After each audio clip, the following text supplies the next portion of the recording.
Obrigado, Bob Kolasky, por estar conosco. Bob Kolasky é assistente diretor do CISA dos Estados Unidos. Obrigado mais uma vez e é com você, Bob.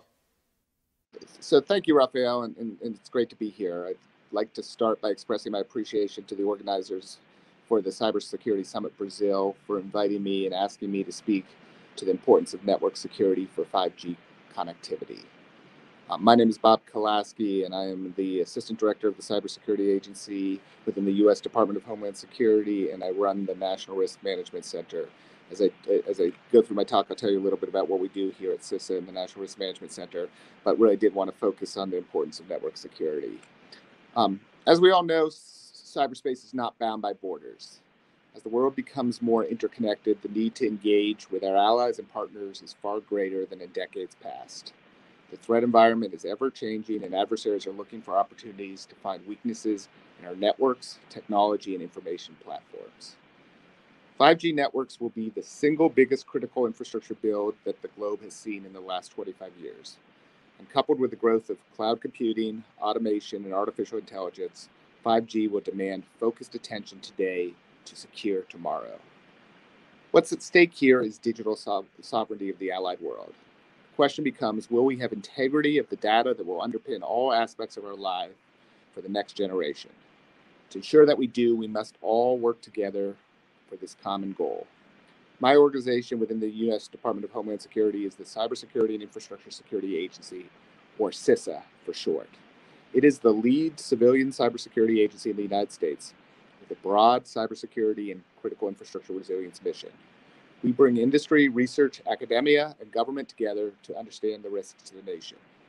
We are building on a long-term mission to work with owners and operators of critical infrastructure, largely the private sector, in the United States, as well as state and local governments, to protect our nation against attacks from all malicious actors, but increasingly from our cyber adversaries. CISA is very unique within the U.S. as a government agency. We do not regulate. We cannot compel the private sector to work with us. We are not law enforcement. We are not an intelligence agency. Our sole job is to protect and defend our critical systems and networks. This means that we have to provide value that is unique. It is not an intelligence report, it's not a subpoena, it's not a regulatory compliance regime. We have to provide something that makes people want to work with us. We are the place in the United States government that is dedicated to understanding risk, has unique tools and authorities to be able to view risk for many critical infrastructure sectors, whether it's the energy sector, the banking and finance sector, or the water sector, or the IT and communication sector, which are most relevant to 5G. And we have the responsibility to share our understanding of risk with those sectors, with those industries, to help them do what needs to be done to make sure that their systems are secure and resilient. Within CISA, the National Risk Management Center brings together government and industry to collaborate to reduce cyber and other systemic risks to national and economic security. Through a collaborative approach, we are able to identify, analyze, prioritize, and manage the most strategic risks to our nation. One of our most recent efforts within the National Risk Management Center was the identification of a set of 55 national critical functions. These are the functions of government and the private sector that are so vital to the United States that their disruption or destruction would have a debilitating effect on security, national economic security, and national public health or safety. By understanding what is truly critical, where key dependencies and interdependencies lie, and the potential cascading impact of threats, we can identify pockets of risk we deem to be unacceptable for the nation. Examples of the national critical function include electricity generation that powers homes and businesses, transportation of commodities and people, and the provisioning of positioning, navigation, timing services. It also includes things like the ability to conduct elections and to make sure that there is liquidity so that our financial markets can function.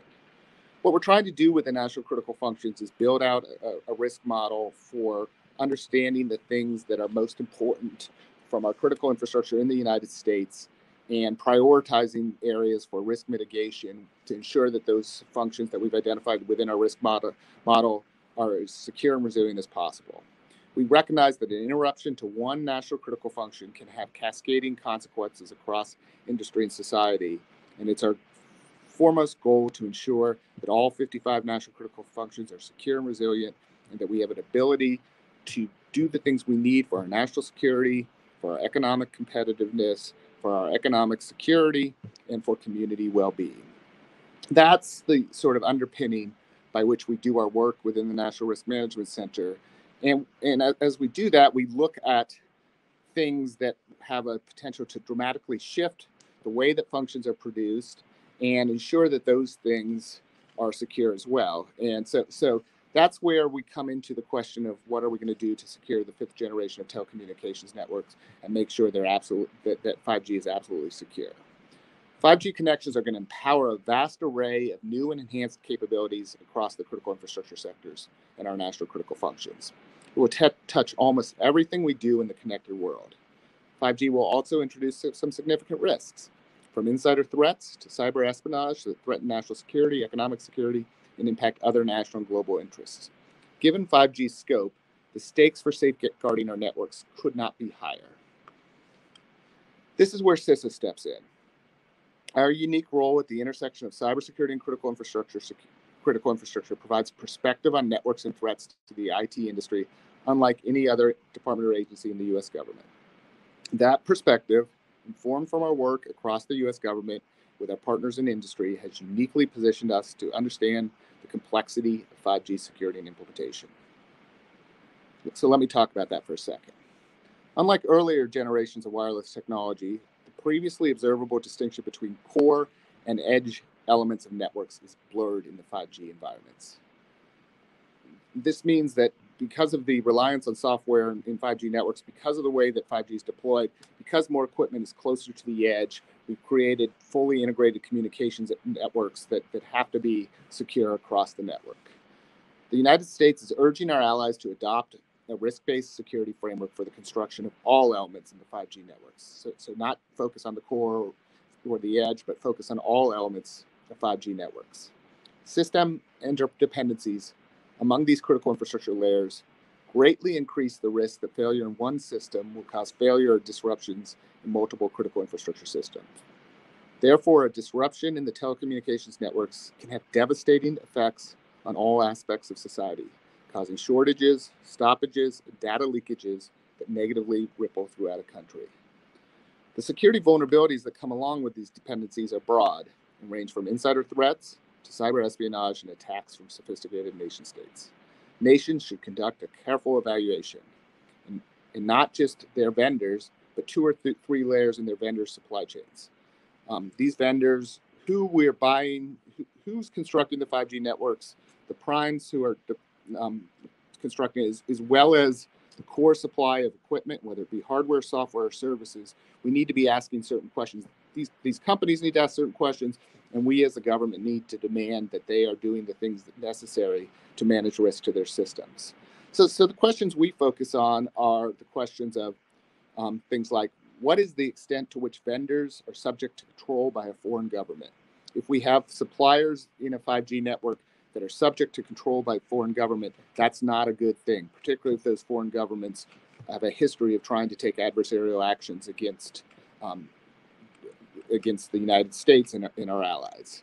Another question we want to ask of these countries is, do governments have meaningful checks and balances on power to compel vendors to cooperate with their nation's intelligence and security agencies? If the government in which a particular country is located can be ordered to undermine network security, to steal personal information, to conduct espionage, to disrupt critical services, or to conduct cyber attacks, this is a problem that needs to be addressed. So what I'm talking about here is making sure that there are trusted vendors in the supply chain and that those vendors are not subject to the authorities of foreign government or a foreign government who has adversarial interests for the United States and for our allies. That's important to us. Some nations have already implemented policies to address these concerns, and some nations are in the process of doing so.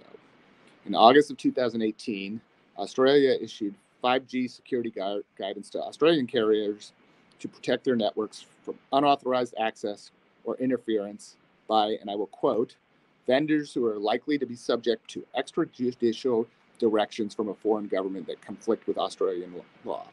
Similarly, in March of 2019, the European Union Commission released a set of recommendations to improve the cybersecurity of 5G networks.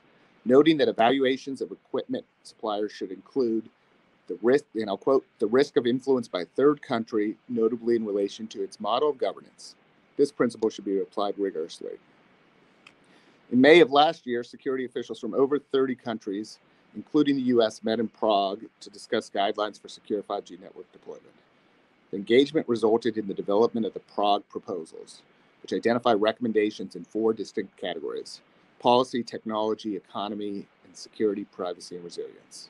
The Prague proposals have helped guide our engagement with our partners and allies to build secure 5G networks. And I think they serve as a nice foundation for international consensus around the importance of a certain set of principles for security for 5G networks. Coincidentally, as we film this talk, governments from around the world are reconvening for a second Prague meeting. Unfortunately, this year it is virtual, but the Prague principles live, and the allied countries working on them will continue to advance a shared vision internationally for secure and resilient 5G networks. So let me pivot now and talk about particular aspects of cyber threats and cyber risk to 5G networks. I'd start with the idea that the risk posed to any nation's national security and economic security's interests by cyber threats have to be a priority. These certain companies have a significant share of the market for 5G products and associated network devices. Efforts to build 5G infrastructure potentially introduce major risks. Security concerns, as I've been talking about, must be considered in any nation's policy actions that would promote infrastructure development underpinning telecommunications or the cyber ecosystem. The United States has been concerned about the 5G security threat for nearly a decade. In 2012, our House of Representatives in Congress, the Intelligence Committee for our House of Representatives released an investigative report on the Chinese companies ZTE and Huawei, and found that those companies did not fully cooperate with the investigation. They found that the companies did not fully cooperate with the investigation, that they failed to explain their relationship with the Chinese government or explain funding via Chinese state-owned banks, all the while displaying evidence that particularly Huawei exhibits a pattern of disregard for intellectual property rights. So there's a history here of foreign-owned companies being unduly influenced by their governments, and that influence leading to security vulnerabilities and lack of transparency, in addition to the reality that we live in, that these companies are being unfairly subsidized to compete in markets that they could not compete in without foreign funding. In 2018, the United Kingdom advanced some of that thinking and released a report from the UK's Huawei Cyber Security Evaluation Center Oversight Board that identifies new significant technology issues, which the center said led to new risk for telecommunications networks using Huawei equipment. The report emphasized only limited assurance that the long-term security risks could be managed. I'd like to quote the report. There remains no end-to-end integrity of the products as delivered by Huawei, and we have limited confidence on Huawei's ability to understand the content of any given build. The report further states, Huawei's software component management is defective, leading to higher vulnerability rates and significant risk of unsupportable software. What you have here is reasons to not trust componentry from Huawei. Earlier this year, the US government designated Huawei and ZTE as national security risks to American communications networks. We cannot and will not allow the Chinese Communist Party to exploit network vulnerabilities and compromise our critical communications infrastructure. The United States government and DHS regularly engage with international partners, including ASEAN, APEC, the International Watch and Warning Network, AP-CERT, the Asian Pacific CERT, and PAXON on a range of cyber and communications risks. Over the past 2 years, 5G security and associated supply chain risk management topics have come up frequently with international partners during both senior and working level engagements. These discussions include both information sharing, strategic alignment on policy, approaches where appropriate, and identification of opportunities for collaboration. Many international partners share concerns broadly on 5G security. Some have publicly banned the use of Huawei equipment in their 5G networks. Others continue internal efforts to formally review the security impact of 5G technology to include the potential risk of using hardware or software in 5G networks built by companies from certain countries. We were heartened to see a recent decision in the United Kingdom to walk back a previous decision to allow untrusted vendors in certain parts of its networks. We must have end-to-end trust in the ICT that powers our connected infrastructure. With this in mind, the Department of Homeland Security, through CISA's National Risk Management Center, has established an Information and Communications Technology Supply Chain Risk Management Task Force as a public-private partnership jointly chaired by CISA and the chairs of our IT and Communications Sector Coordinating Council. This is a structure by which the U.S. government works hand-to-hand with the IT and communications industry that produces our critical infrastructure here in the United States to jointly manage risks to our infrastructure systems, including 5G networks. The task force has been working to identify and manage risks to the global supply chain, to include the challenges that 5G technology presents. In December 2019, so last December, the task force approved the creation of a new working group to develop attestation frameworks around various aspects of supply chain risk management best practices.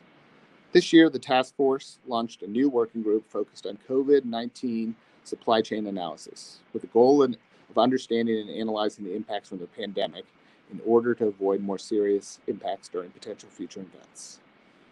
Their report for this year will be published before the end of the year. And what we're trying to do through this task force is get as much of this information out into the public to support policy deliberations, to support risk management decisions that federal agencies are taking, as well as private industry. And we hope that the work of the task force can serve as a basis for a harmonized approach between what's happening in the United States with a number of global companies that are based here in the United States and what's going on globally. And so we view that the task force is a preeminent public-private partnership to bring together commercial interest and government interest for companies that operate globally. And therefore, one of my big priorities as one of the co-chairs of the task force is to make sure we are communicating about it globally and working with allied nations to highlight some of our work and see where there are opportunities to harmonize approaches to security and resilience.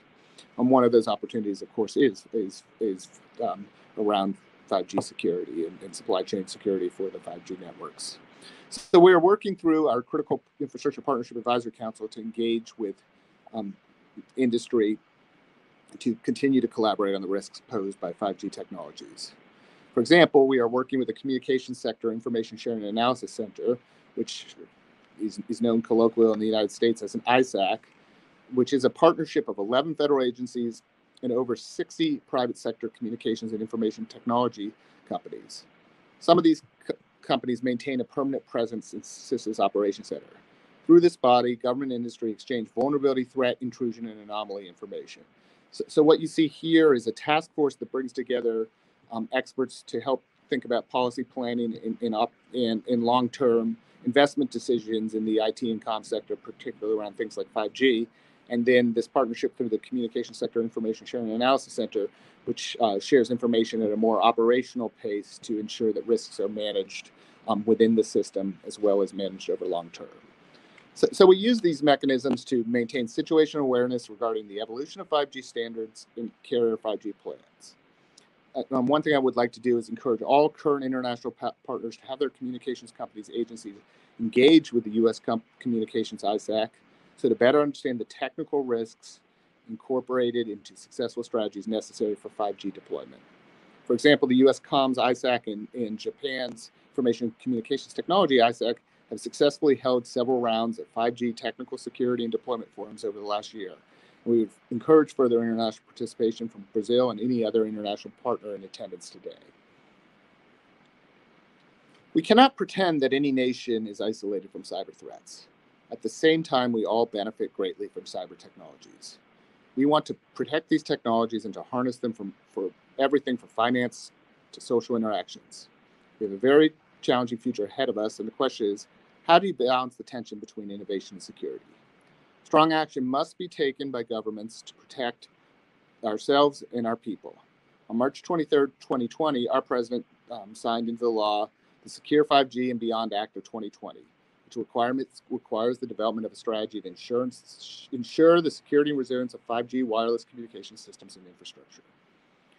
On the same day, the White House released the National Strategy to Secure 5G, which establishes 4 lines of effort and identifies the Department of Homeland Security, my department, as the lead or supporting entity for specific implementation activities. Our National Strategy to Secure 5G is a strategic document that builds upon the recommendations established by the Prague proposals and supports the goals of the National Cyber Strategy and how the U.S. government will secure 5G infrastructure domestically and abroad. In August, my agency, CISA, released our own 5G strategy, which builds off this and details our efforts to ensure the security of resilience of 5G from a homeland security perspective. CISA's 5G strategy seeks to advance the development of deployment of secure and resilient 5G infrastructure, one that promotes national security, data integrity, technological innovation, and economic opportunity for the United States and our allied partners. The strategy establishes 5 strategic initiatives that align to these lines of effort, the lines of effort defined in our national strategy.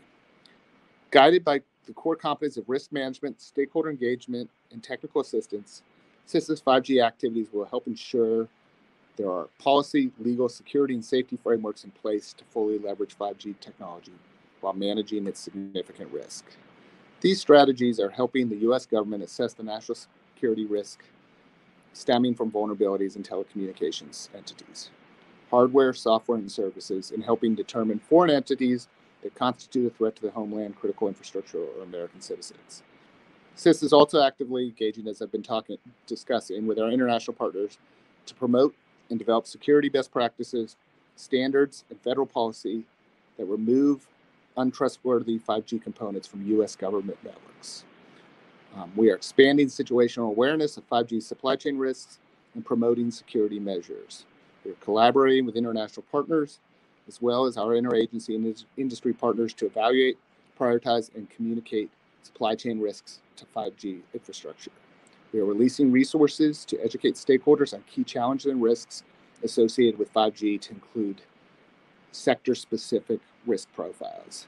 These profiles take the abundance of technical 5G information out there and focus it on specific sectors. For example, the profiles highlight the use cases specific threats applicable to just the IT sector or just the communication sector.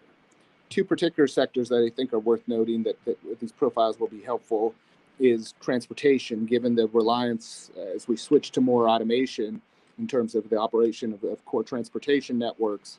It's going to be 5G is absolutely essential to the ability to have confidence in the automation that's being deployed. And so thinking about how the interaction between 5G networks, the edge of 5G networks, and the control systems and other factors that go into controlling automated transportation, and how that creates new sources of risk, how that relates to things like position navigation, timing services, is something that we're trying to create through profiles. Similarly, I urge we urge a particular focus on how the interaction between 5G and the ability to deliver automated and telemedical services are going to interact. That's, both of these are examples where there's great innovation happening in the space. We're going to have much safer transportation systems. We're going to have much more reliable transportation systems. We are going to have the ability to expand the provision of medical care in lots of innovative ways. 5G is going to make that happen. What we're asking to do through these profiles is study the interaction between 5G networks, the software-defined networks, the edge of 5G systems, and how this infrastructure operates, and ensure that there are not new sources of risk that can cause significant or cascading impacts. And to the extent those things exist, they're understood and managed, and the risks do not get passed on to consumers and citizens who are going to take advantage of these services. So that's just an example of the kind of work we're doing specifically around 5G systems. We're doing this for other sectors to include the emergency service sector there. And, we are trying, and I'll say this all the time, 5G gives us a great source of innovation and advancement of the way that our infrastructure works. It does create new risks. It creates risks. There are legacy vulnerabilities that can be exploited, and new risks that can be exploited. Building more trust into the system is a huge component of that. Building more trust in the hardware and software, the operations of how the system works is a huge component of that. But that risk can be managed, and this innovation can be enabled, and trust is one way we're going to manage. Having a heavy focus on security, on standards, of putting in place best practices, on making investments is important. And there are opportunities to enhance security through the deployment of 5G networks, particularly with the broad use of software-defined networks and the ability to manage communications networks through software and through those systems. Give us systems that, designed well, can ultimately end up more secure than our hardware-based, legacy systems over that. So I'm optimistic that we can get to 5G that is both secure but also enables innovation, enables advancement in terms of efficiency and effectiveness, from an efficiency and effectiveness perspective.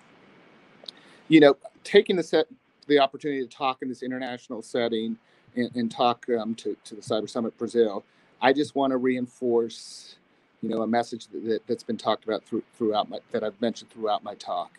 I think like-minded countries working together to make a commitment to a 5G infrastructure that is as trustworthy as possible, to make decisions to harmonize the approaches that we deal with security, will enable the global providers that take steps to demonstrate that they're trustworthy, that take steps to address vulnerabilities, to share information, to collaborate amongst each other, to collaborate with government, to make the right investments in ensuring security and integrity.